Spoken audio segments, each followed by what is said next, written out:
This program is brought to you by the City of Oceanside.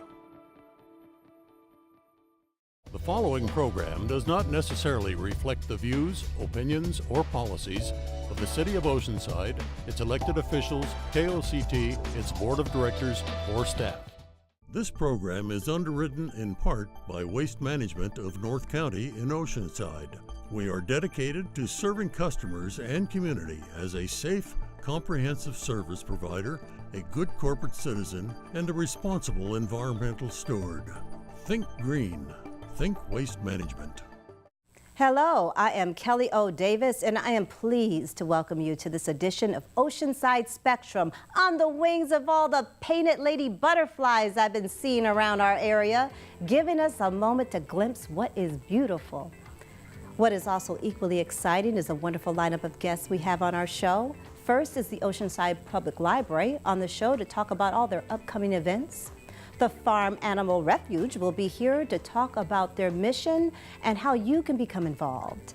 Next, we have Lift Development Enterprises speaking about the 2019 County Elevate My Business Challenge and how you can apply. And we'll have another edition of On the Scene with Eileen as she takes us on her journey through Heritage Park Village and Museum in Oceanside. And last but certainly not least, we have KOCT, the Oceanside Cultural Arts Foundation, here to talk about their visual and performing arts scholarships and all the cool things they have going on this year. So prepare yourself for this edition of Oceanside Spectrum right here on KOCT, the voice of North County.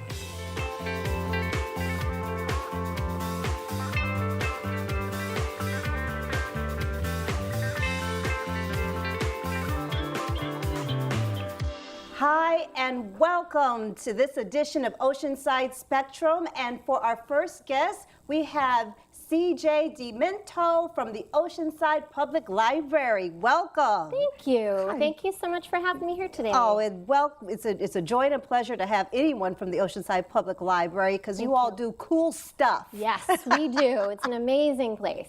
It's an amazing place. Yeah, so tell us a few of the things that we're expecting this month of April. We got National Library Week, and you got all kinds of things happening this month. Yeah, so there's always something going on at the library. April is a very special month because National Library Week is in April. So we will be celebrating the 5th year of our Adelante Bookmobile being back on the road, visiting communities and working on literacy and providing a safe space for kids and computers and books. It's going to be a fun celebration for that. We are also celebrating the 20th anniversary of our Mission Branch Library at its current location. So it's going to be a great month of April. So what are some of the things with the Bookmobile specifically that you're talking about? Where does it go? What does it do there? Yeah, so in 2018, we have 2 bookmobiles, and they did, along with their regular stops, each one of them has 3 weekly stops, they did 126 special events and cultural programs. So those buses are out there, they're bringing books and entertainment and learning to Oceanside. Fantastic. And since you have a couple of different programs that are some that are specific for National Library Week and the whole month of April, but you also have programs that are consistently there that I think it's really important to tell the public. I mean, you have things like scanning, faxing, you have internet service. What are some of the other things that you're offering there? Oh, wow. The list goes on and on. There's something for everyone at the Oceanside Public Library. There truly is, and really for all ages. We have a lot of early literacy programs. We have 1,000 Books Before Kindergarten program. We have story times almost every day of the week. Whenever you go to a location, there's kids in there reading and learning and singing. We have book clubs for all ages. We have them for tweens and teens and seniors. We have teen art programs going on in April, which I hope people check out. We have also amazing adult programs. We have computer classes, we have citizenship classes, language courses, online databases, ebooks, audiobooks. The list just goes on. And you even have a program special for, I'm going to be PC about this, development disabilities or adults with, could you just mention that? We do. We have special programs for adults with developmental disabilities. One is called the Library Club, where they come in and just have a great time. We do crafts. There's also a book club for those adults, and they really have such a great time. And we would encourage people interested to reach out and find out more about those programs. And you have what's called a Reads Literacy program, is that? Yeah, Yes. What is that? Yeah, so the Reads Literacy program is an adult literacy program. It's been around for quite some time, and it's a very special program. Last year, it helped 80 adults learn to read. So we have volunteer tutors and learners that get paired up, and it's really, truly life-changing. Is this both in Spanish and English, or is it just English? This or is an English program, yeah? but we have lots of programs in Spanish, including a Spanish story time and many others. And you also, now this was news to me, that you are the library oversees the City Arts Commission? Yes. Yes, the library does lots of things, and the library and arts really naturally go together. The city's Arts Commission is an 11-member volunteer commission. It's been incredibly active in the last couple of years. The Arts Commission just wrote and got a council passed a plan called OArts, Master Plan for the Arts. So it's the city's first cultural plan. The Arts Commission also wrote and helped an area of Oceanside become designated as one of the first 14 cultural districts in the state of California. That is fantastic. CJ, the 5 minutes goes by fast. We have run out of time, but thank you for joining us. Thank you so much. And we will be right back. Be sure to check out the Oceanside Public Library and all the cool stuff they have going on.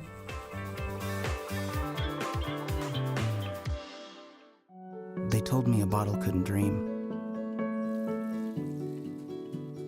that I would never become a superhero.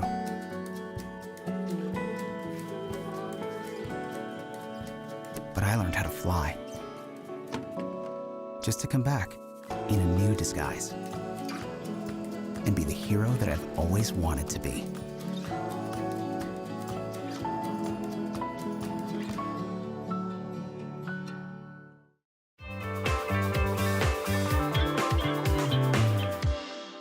Hi, and welcome back. We have Matt Lawrence from the Farm Animal Refuge here on the show. Welcome, Matt. Thank you so much for having me. I'm really excited to be here today. I am so glad you're here. You know, our intern, Colin, had suggested we have you on the show, so I'm very excited that you did come. I'm very excited that he told me about it. Yeah. So what do you do? Why you do it? What's the mission? Yeah. Farm Animal Refuge. So we are Farm Animal Refuge. We're an agricultural animal rescue. We're in East San Diego, about an hour east of maybe Central and Campo, right past the Border Patrol checkpoint. So our mission is to not only save animals and provide a home for them, but it's to bring people there and kind of educate them about the agricultural industry, have people meet cows and pigs and sheep and goats and things that they may have never had experiences with before, and just kind of learn about their personalities and their family structures and how they are really similar to the pets you might have at home.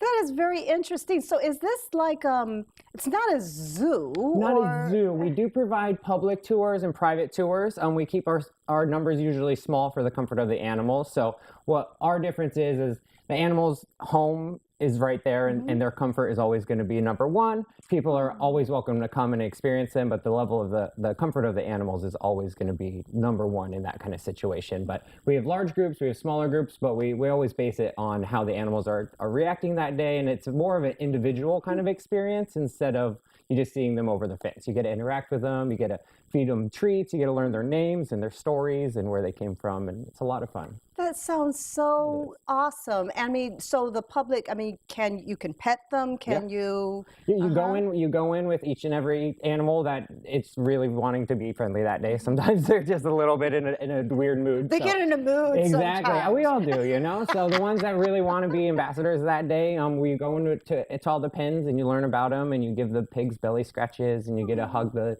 Grace, the dairy cow that we have, she's rescued from the dairy industry. She's amazing. You embrace her and you lean into it and you give her this really intense hug, and it's pretty awesome. So why do you do it there at the Farm Animal Refuge? You said you've been in, this is a nonprofit that's in existence for how many years? Just about 2.5 years. Plant-based living is on the rise, and with that, education about the animal agriculture industry is very necessary. So our main goal is just education, basically. Let people learn about it and then make decisions about their diet after that. So that is pretty much our main goal. We can rescue a certain amount of animals every day on the farm and have them there and provide them. But our biggest goal and our biggest impact is actually getting people to have a plant-based diet, which saves up to 200 animals a year. Okay, so you bring people in to lay hands on the animals and sort of, this is what, I mean, I don't want to get too graphic, but what your food comes from. Yes, Absolutely. And we talk a little bit about the systems and the things that are in place about that. And we kind of base it on the level of interest of the person. We don't bombard them with the information that they don't want. We're just kind of there as resources, and as people are there, they just kind of inquisitively ask questions, and we'll get kind of information that way. And so you're encouraging, I don't know if this is the right word, so please forgive me, encouraging plant-based diets. So is it vegan? Is it vegetarian? Our ultimate goal is vegan. We really, really enjoy anybody adopting any majority of their diet plant-based. But with veganism, there's more than just your diet. There's also lifestyle, there's clothing, there's entertainment, there's different things as well. So our main focus is a plant-based diet, because that's where you're going to rescue the most animals, where we feel you can rescue the most animals, and then the rest you can decide on. And usually people will start at a certain point, and as your information and your knowledge grows, then your decisions. I know you have some rather cute pictures. I don't know if we were showing Tucker or India the cow and all of that stuff, but you're hoping is that they come down, get involved with the animals, they're touching them, but ultimately you're really talking about a lifestyle change. Absolutely. And using these animals to encourage that. Yes. Yeah, absolutely. A lot of people don't realize animal agriculture is one of the #1 causes of climate change. There's over 70 billion land animals killed every single year for food. The numbers on it are really, really crazy, and a lot of people don't understand the extreme situation that a lot of the animals are in. So that's just kind of what we're there for. Well, I just want to thank you so much, Matt, for coming on the show. And please, we will be right back with more Oceanside Spectrum. I'm your host, Kelly O. Davis.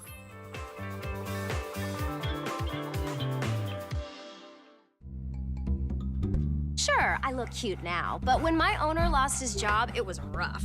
I was living on the street, and one night, me and this Cocker Spaniel got into it so bad, I wound up looking like an ice cream cone. I cried a little bit, but thankfully I got rescued, so I'm running, I'm jumping, all back to my old self, and I'm ready to give unconditional love, even if you put a lampshade on my head.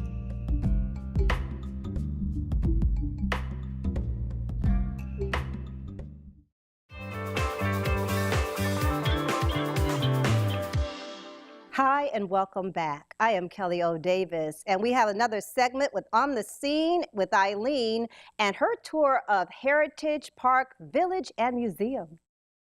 Hello, I'm Eileen Turk. You're On the Scene with Eileen. Today we're out at beautiful Heritage Park in Oceanside. Let's have a visit with Terry Larson and see what's going on inside. Welcome to Heritage Park Village Museum, and it's been a wonderful thing. It's great to come back in time and see how things used to be. The more time goes by, the more different they are. Inside the buildings, we're trying to restore them to a time-traveling experience that you might have when Oceanside became a city in 1888. So it's really exciting because each building has its own personality. So I think we have something that interests almost everyone. Can you tell us a little bit about what goes on here out at Heritage Park? It's a wonderful place for weddings and family picnics. But the other thing is that there are lots of events like Heritage Day, the chili cook-off, and concerts in the park. And there's no cost for that. Well, Terry, thank you so much for sharing your passion about Heritage Park. It's just beautiful. So here's to the past, present, and future. Cheers. Cheers. Thanks for tuning in today to On the Scene with Eileen out at Heritage Park. We had a great time. For more information, please go to the city website at oceansiderec.com or call 760-435-5041. We hope to see you out here this summer, and we'll see you next time. Bye-bye. It is always good to see Eileen out in our community. Thanks, Eileen, and we will be right back.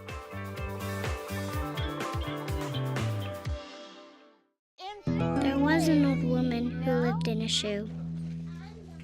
She had so many children, she didn't know what to do.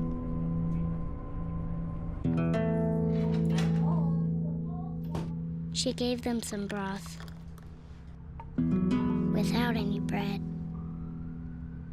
and kissed them all soundly and put them to bed. Hunger is a story we can end. End it at feedingamerica.org.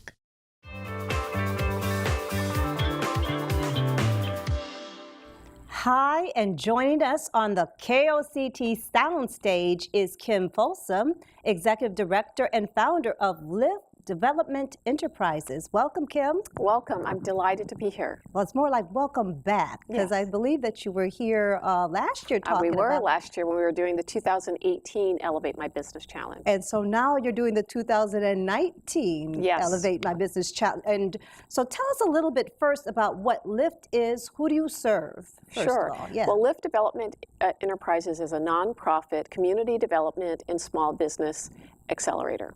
And we serve specifically small businesses, generally between 50 to 250,000 in annual revenues. They're generally service-based businesses.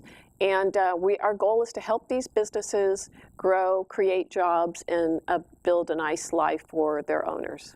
Well, you have been busy because we've been trying to get you back on the show. And just in time for the 2019 Elevate My Business Challenge, is that? That is correct. That's the program. So tell us a little bit about the program. So the Elevate My Business Challenge is actually it's a 2-year program, but it starts with a 60-day structured curriculum, and we hold those, it's 4 workshops every other week in the evening at National University campus in Rancho Bernardo. Our goal is to help these businesses identify what they're great at and improve things. They have challenges, improve their financial health, get in the path so they can get access to resources, be it funding, teams, business partners, so they can grow. Fantastic. Now, last year's winner was a gentleman. Yes. So we had so they complete one of the culminating events that they go through is a Shark Tank style pitch event, and we award prizes of $5,000 in cash and services. And one of our winners was Robert Cruz, who is from Car Care Audio, and just a fantastic guy. Not only has he grown his business over 40%, he's added new employees and actually gotten access to funding as well. Wow, since he's won the challenge? Yes, since he won the challenge. Awesome. And then, of course, Elaine Swan, who I just love, who was a former host of this show, she also went through your program. She is a graduate of the program, and she actually won 2nd place. And so her organization, the Swan School of Protocol, is on path to add over 30 new certified etiquette consultants and doing services at a variety of great hotels and other businesses in the community. And, growth of revenue, adding new members of her team. I mean, it's just fantastic. And because she won something like Miss Congeniality also or something like that. Yes, she won Audience Choice Award. Not surprised. Yes. Not surprised. Yeah. So I must make you feel just absolutely wonderful to be invested, and then also to see how effective your program, because it sounds like it works. We've been so excited about the impact. Less than 1% of businesses that are led by women and minorities are over $1 million in revenues, and that's one problem that we're seeking to solve with our program. And then the other issue that we're addressing is underserved jobs. There's so much hype around tech and unicorn companies and all of those things, but we look at it, these companies like Robert and Elaine and those types of companies, these are the workhorse companies. These are the zebra companies. Our goal is to give them the nurturing, love, and support to go through the journey of becoming 7- and 8-figure companies. That sounds awesome. So, okay, I want to elevate my business 2019. How do you apply? How does one become involved? Certainly. They can come visit our website. We've got a URL.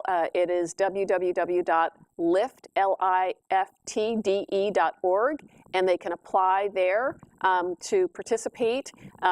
It's just as simple as that. Well, thanks again for coming, Kim. We've been trying to get you back on because you've been just so busy, and it sounds like you are busy for all the right reasons. Yes, it's been a blessing to be able to leverage my experience and blessing to help other business owners. Awesome. So thank you so much for the opportunity. Thank you. And thank you for joining us, and we'll be right back.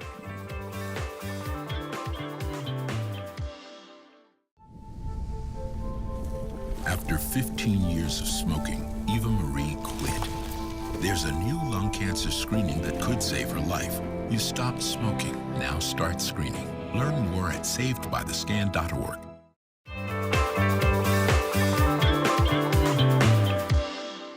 And welcome back. And for our last guest, we have Elaine and Robert Parker of OCAF, that's the Oceanside Cultural Arts Foundation, here to talk about all the cool things they have going on. Welcome, welcome, welcome. Thank you. And you all have some cool stuff. OCAF is changing. Yeah, it's growing, changing, evolving, yes. Yes.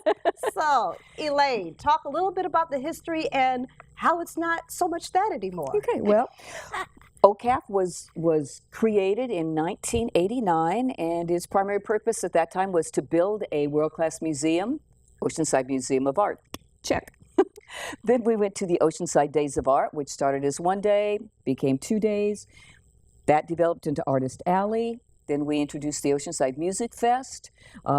We created our visual and performing arts scholarships, the Oceanside Film Festival, which is International Film Festival. Then we added right on, and our newest is Art Walls. We are busy people. You are busy people. So there has been some changes. One, you have, I think you said you retired Art Walk. No, Oceanside Days of Art. Days of Art. Yes. Days of Art. Yeah. Yes. Okay. Yeah, we retired that this past year. All of the things that it was doing have been taken up by other organizations. So we decided, okay, we're going to take a new tack. So we created Art Walls, and it is an experimental 3-month, one artist display, and it's now completing its first year, and it's been successful, and we're going to look and see how we can expand it in the coming year. That's exciting. Yeah. And Art Walls, now do you go, is it literally a wall somewhere that the... It's currently it's at Oceanside Bakery down in the valley, and every 3 months we put up a new display. We have an opening evening where we have music and we have wine, and you come in and look and see and taste, and we have drawings and all that stuff. And then that single artist stays up for 3 months. Then we change the art display. That's fantastic. Yeah. So speaking about the old and the new, what hasn't gone away, Robert, is the Oceanside Music Festival, OMFest, I think we could say either one, right? That is correct. So tell us a little bit, has it changed? What's going on? Yes, the Oceanside Music Fest, it's in its 18th year this year. It started out with more or less a series, a multi-week even series of different performances over micro concerts over a while. And then after that point, it ended with one large festival at the end of the series of micro concerts. We decided to change it in 2016. We went to every 3 months or so approximately, we decided to have smaller events in venues around town. And that gave us the advantage of taking advantage of available venues and calendar-sensitive talent from students to professionals. So we got a chance to do a lot more flexibility. So that's kind of where we are, and we encourage participation of all of our local talent and students as we move through it. Well, and speaking of students, I think it's also worth mentioning, I think the scholarship deadline is a visual and performing arts scholarship. That's coming. That's new this year. Oh, okay. They've always been separate, and this year we combined them, and so the scholarships, the application is for visual artist, performing artist, and film artist. So it's all under one application on the website. I mean, not on the website, on our website. Yeah. Okay. Okay. Yeah. So they can apply, online, or the application is application online. is online. Gotcha. Yeah, we want to see what they've done. So Yeah, that's awesome. So we have a little mixing of the old and the new, and that it sounds like the biggest changes is that you still have everything, but just smaller venues and more accessible. Yeah. We like to think so. Yeah. Like the next one that's coming up is called the Blue Tuesday, and that's going to be at the Oceanside Community Room in the Oceanside Library. And that's going to be real fun. We're going to have a blues artist that will be well known, to be announced yet. We're still working with a couple of folks, but that's going to be a really exciting time. Well, I certainly love the blues. You all are not. You all have been amazing. So thank you so much for joining us. Yes, and thank you for joining us. Enjoy all the painted lady butterflies out there. And Blue Tuesday Monday. What is Blue it? Tuesday Blue this and time. Blue Tuesday coming soon. Thanks for joining us on Oceanside Spectrum.